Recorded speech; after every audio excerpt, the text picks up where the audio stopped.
In today's social media driven world, being able to capture footage at our events as DJs can be very valuable content. I constantly see people asking, what is the best camera to capture footage at events? So I've used a bunch of different cameras throughout my career. I've used DSLR cameras, action cameras like GoPros and DJI Osmo, Insta360 cameras, and even just shooting from my phone. I've been fortunate enough to have a few videos get over 1 million views and even more get over the 100,000 threshold. And today I'm going to share a few of my thoughts on the best camera for shooting at events and what has worked for me and what hasn't.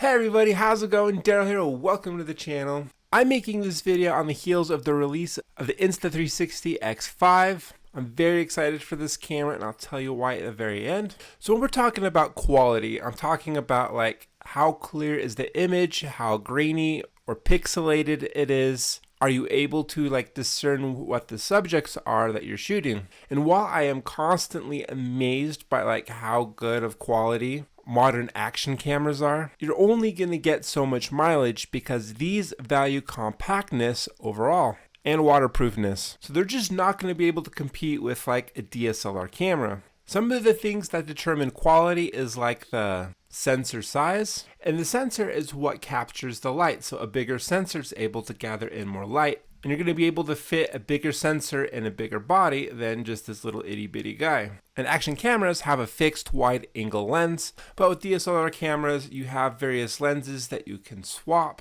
and have more control over. And lastly, like a DSLR camera is going to have better computational power than an action camera, and a smarter camera is able to produce clear images and interpret low lighting situations even clearer. And that's why modern smartphones are so powerful. A lot of them have different camera angles, and modern smartphones have so much computational power. I mean, these probably can go head to head with a lot of laptops from even like 10 years ago. It's insane how much specs they are putting into modern day smartphones. So in summary, if you're wanting an action camera to compete with a DSLR camera, I just think you're going to be disappointed. It's just not possible. But then again, I don't think you need DSLR quality footage, social media content. And while we are on the subject of quality, I just want to go over an often overlooked aspect of quality, and that is lighting. Lighting up your subject with a continuous light source will improve your quality tenfold. It doesn't matter which camera you're using,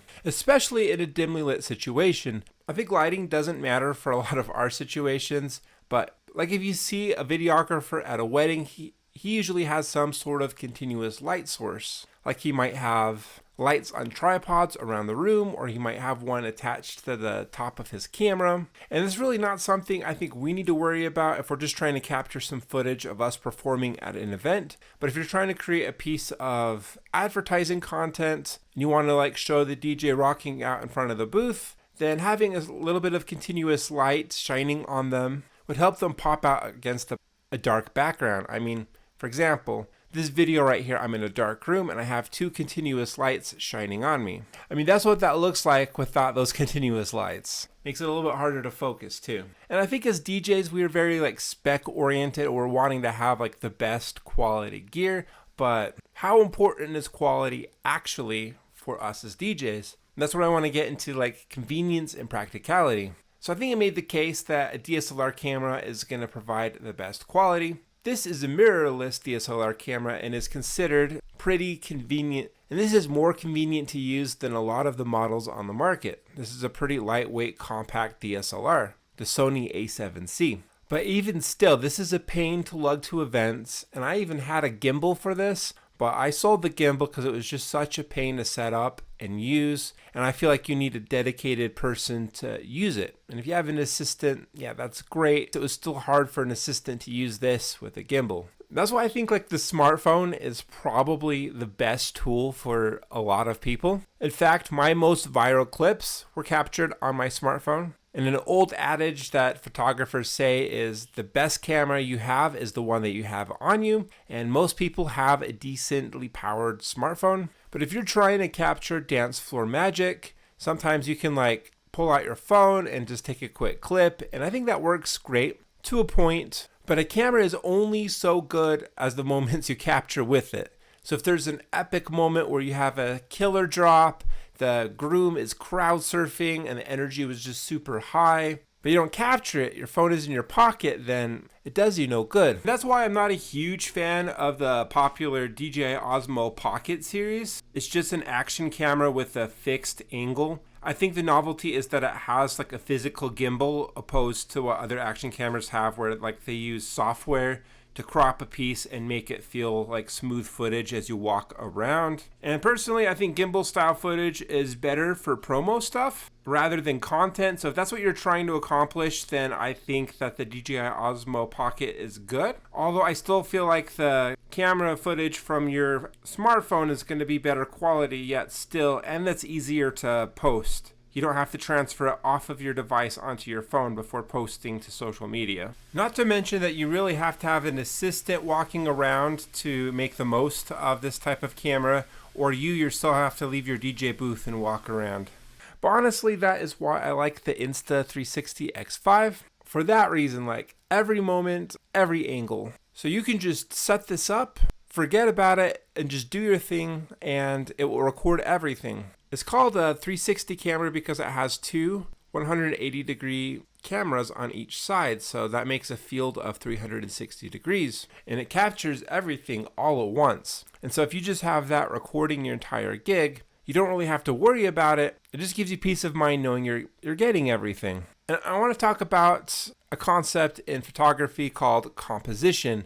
Composition is what is in the camera lens. What are you shooting? Like this particular video, my composition is having me in the center with a little bit of room on top. And with a fixed camera angle like your smartphone, sometimes the interesting thing might be off to the side or maybe not even be in your frame of shot at all. And that's the power of an Insta360, is that you can zoom in, you can adjust the frame, and it's great because you can do things in portrait or landscape. So I can use this for reels and for YouTube videos. But then I want to get back into convenience. So it's convenient to use at the gig, but sharing it post gig can be kind of a drag because you have to edit the videos and you have to like crop and frame them, which can be a lot of work. So this is not going to be a full Insta360 X5 tutorial, but there's a computer app and a smartphone app that you can use to control it. It takes a little bit of work, but even when you understand how to do it, it can be a lot of work. Like when you capture footage with like a fixed camera angle, it's like minimal editing. You know, you might want to like trim it or speed up a section, but you're not actually having to adjust and manipulate the camera angle. I mean, there are third-party editors out there. I might look into hiring them. I know a lot of DJs do that, but I think I'm a bit of a perfectionist and I have trust issues and I'm a little too cheap to outsource some of my editing. That's another reason why capturing footage on your smartphone is so nice, because that reduces the friction between shooting and recording to actually posting. And all the amazing moments you capture don't do you any good if you don't actually take the time to edit it and post it. And I promised at the end I'd explain why I'm upgrading from the X3 to the X5. And I think the X3 is pretty good, but when you're zooming in to certain areas, like in a low light situation, sometimes it felt a little bit grainy or it was kind of hard to see what was happening. So having a camera with more pixels is nice, because when you zoom in, it will have like more pixels, so it won't look as pixelated. And then it has a much bigger sensor, so it's going to be really nice in low light situations. And a longer battery life. Like this would last a little over an hour, and this is supposed to last over 3 hours. So I'd have to keep this plugged in to be able to capture a full dance set. And this should be able to just last the entire event, so I'm very excited about that. And really quick, quality, like sound quality, it doesn't need to be studio perfect sound quality. It just needs to be able to hear what is happening and not super garbled. I was satisfied with the Insta360 X3. I know some people aren't, so I'm hoping this is an improvement, but we will see. I'm going to test these side by side at a gig this week, so I'm excited. So definitely improvements with the X5. Is it worth the upgrade? I think so, But if the budget is tight, I think you're perfectly fine buying the X3 or continuing to use it. I'm going to get real with you for a moment. The quality of your footage only matters so much when creating content for social media. The most important thing to have social media that performs well is having a compelling story. As humans, we're drawn to stories and storytelling. Some of my best posts were some of the simplest concepts shot with not the greatest quality. And some of my video footage that was shot with the best quality only got a few dozen views. So quality matters to a point. So what are your thoughts on cameras? What has worked for you? What has not worked for you? Let me know down below, and please smash like and subscribe, and I'll see you in the next video.